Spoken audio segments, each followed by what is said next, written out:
Every year, a graduating student is selected to stand before us all and bid us goodbye. This year, that role has been awarded to a student who is simply outstanding in all areas. Not only is she exceptional academically, her contributions to the community, both within St. Mary's and beyond, are a testament to her well-rounded and positive personality. She is a full IB student and has participated in sports teams within the school. Her endeavors in the realm of public speaking have gained her many awards and medals.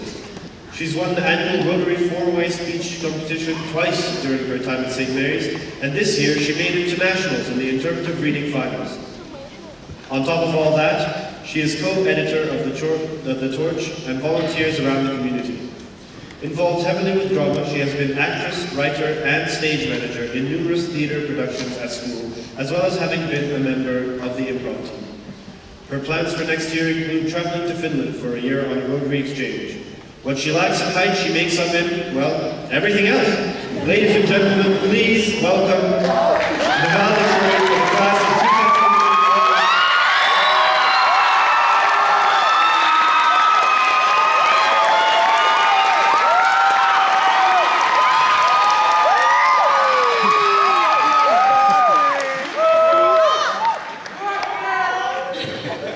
Thank you, Daniel, and everyone else.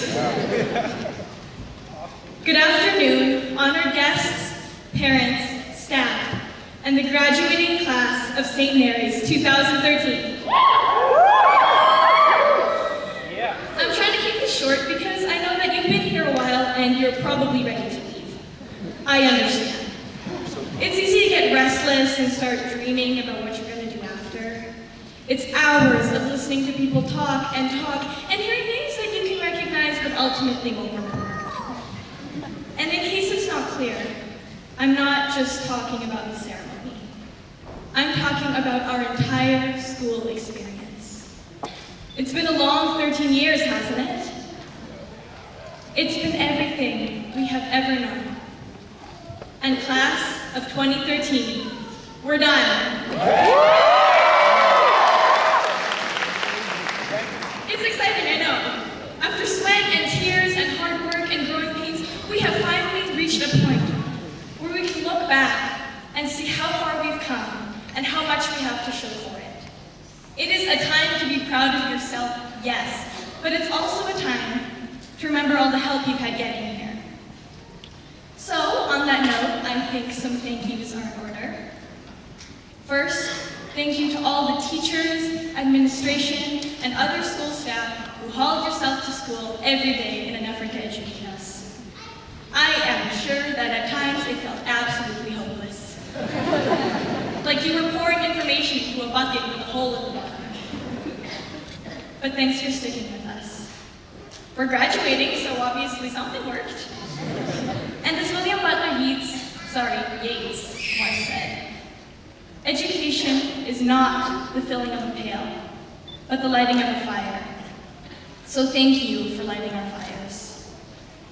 And to the parents and parental figures who dealt with us from the time we were 2 years old and constantly screaming no, to now when we're 17 years old and constantly screaming no. Thanks for telling us yes, even when we couldn't say it ourselves. And thank you for helping us through every failure and every success. You lit our fires too. And of course, thank you to God, who brings us to this moment and to every moment. Without you, we would not even be here. But now that we are here, class of 2013, it's time to say goodbye. After 13 years together, we're being sent off into the real world, and it becomes less and less likely that we will ever see each other again. But nothing is definite, and here's the way I see it. Like every valedictorian, I'm going to tell you that we are meant to move and climb mountains, and that once we're out of here, it's what we're setting off to do. But we are not the only ones graduating, and we're not particularly special for doing so. As such, I would like to point out that there are far more people than mountains in this world, which means we're going to have to share. I know that so much of our school system has been based on recognition and reward. Who has the most trophies? Who is the most valuable player? Who's standing on top of that mountain alone? But that's not all that matters. When you climb that mountain, and you will, do it so that you can see the world, not so that the world can see you. I tell you this because, like I said, with so many people and so few mountains, you can't really have one to yourself. And if you climb that mountain because you want to look out at the rest of the world, you won't have to worry about somebody else blocking you from the rest of the world's view. Instead, you have another pair of eyes to help you look. And you can look out at that future together. And honestly, there is no one I would rather share this future with than you. So, if nothing else, I hope when we get out into the real world, even if our paths diverge and we never see each other again, we can look out at the same view. It'll be colored by our dreams and our experiences. It's a different world in everyone's eyes. But the future belongs to each of us. The mountains belong to all of us. The fires are every single one of us. And our views will be forever changed by those we knew, even if we never see each other again. My fellow students, this is an ending. It's a divergence from everything we've ever known and from each other. But I'm not afraid. We have come to mean so much to each other, and it's the sad truth that ultimately most of us will probably lose contact. But no matter what happens from here, we will always have that first moment, that last moment, and all the moments in between. We are part of each other's lives, in our memories, our mannerisms, in the scars we have from adventures and accidents, and in all the lessons we've learned. Like how to be friends after you've had a huge fight, or how to soothe a broken heart, or that school is important, but sometimes it's better to just stop studying and spend time with the people we love. Those are the lessons we're being rewarded for today. These pieces of paper are only evidence of the math and science and history we've learned. But the life lessons are the ones we will really be taking with us. And the proof isn't in the paper. It's in the bags beneath our eyes, the running mascara, and the smiles we have anyway. The proof is in every single one of us, and how in our own preparations for the future, we have made each other ready for that road. I know that just by being together for these 3 years, each of you has affected my view, and although this is a goodbye, I will never really be able to say you're gone.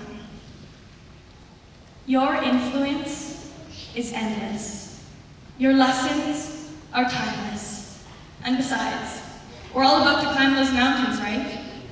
There's not enough for each of us, so, class of 2013, I'll see you up there.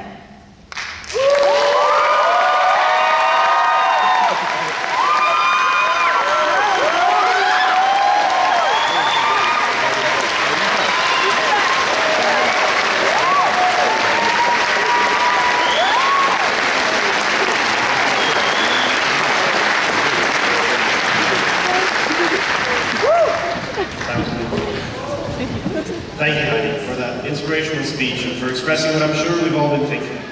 I couldn't have said it better myself. I wanted to take the last line that, you know, I'll see you guys on the mountain, but it's, I'm just copying this. Thank you for saying instead of me.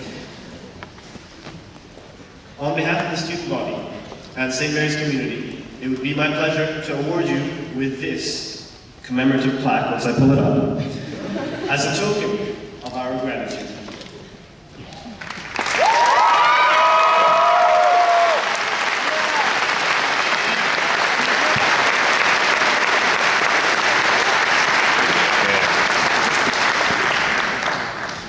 I would like now to invite Mr. Durante to deliver the final address.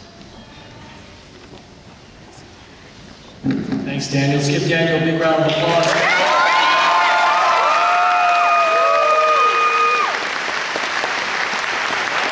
As well, Dr. Chad. Ron, thank you so much for taking the time and coming to visit with us. It was an email from Dr. Lund who wanted to come and to give back. So I thank you for taking that opportunity to come and speak. So Doctor, thank you. I also recognize two individuals that helped us with the diplomas, two support staff. Our school